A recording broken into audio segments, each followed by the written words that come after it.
Welcome to the deep dive. We're here to sort through, a pretty packed day of headlines and give you the key takeaways. That's right. Our goal is really to connect the dots for you.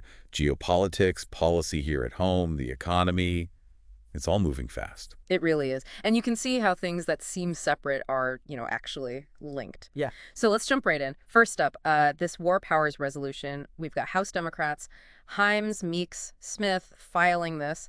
Hmm. It comes right after those U.S. airstrikes and then Iran hitting back at that U.S. base in Qatar. Yeah.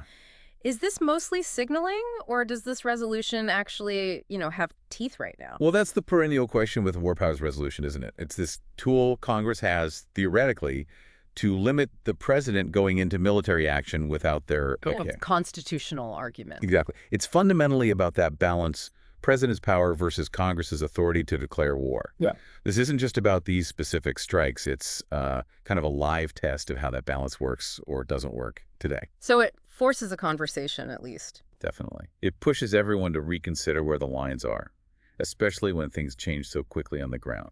It's about democratic consent for using force. Okay.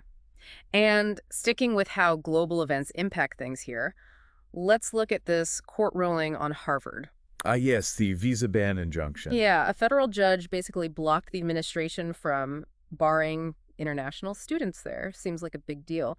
But how much does one ruling like this really change the bigger picture, that whole academic freedom versus national security debate? I think it's pretty significant, actually. It's not just a one-off. The judge specifically shot down the broad national security justification the administration was using. Okay. And in doing so, they really underscored the importance of academic freedom. This sets a precedent. It's not just Harvard. It affects how open the U.S. academic world can be, which impacts research, attracting talent. It's a win for that open exchange idea. Got it. So real legal weight there. Yeah, potentially influencing future visa policies beyond just universities, too. Right. And these ripples, they don't stop at the courthouse door. We're now seeing actual homeland threat alerts from DHS and local police. Following the U.S.-Iran tensions. Exactly. Things like coordinating emergency calls, more security at airports, public messages. What should we actually be looking out for? What are the specific risks? So the alerts are flagging two main things. Potential cyber attacks, which can be quite disruptive. Right, the unseen threat. And also the possibility of localized extremist threats. These can be harder to predict. So for you, the listener, it really just means being extra vigilant.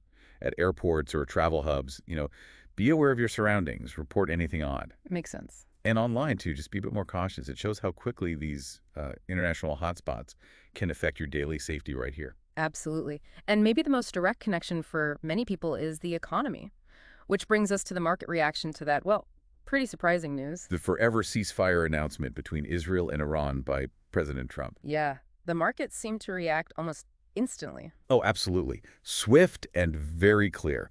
Oil prices dropped, 3-4%? WTI crude was suddenly trading down around $66 to $69 a barrel. Wow. The dollar also dipped a bit, and global stocks generally climbed.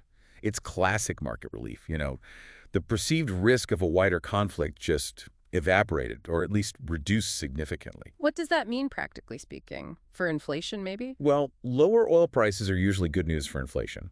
It eases pressure across the board, gas prices, transportation costs, manufacturing. So potentially good for your wallet? Potentially, yes. And it also gives the Federal Reserve a bit more breathing room, maybe influences their thinking on interest rates down the line. It really highlights how geopolitical news translates directly into economic reality for everyone. What a day, then. From Congress debating war powers to courts protecting student visas, homeland security alerts, and then markets swinging on ceasefire news. It really shows how interconnected everything is. It really does. It's fascinating and maybe a little unsettling to see how one piece of news can just cascade through international relations, legal systems, your personal safety, and the global economy.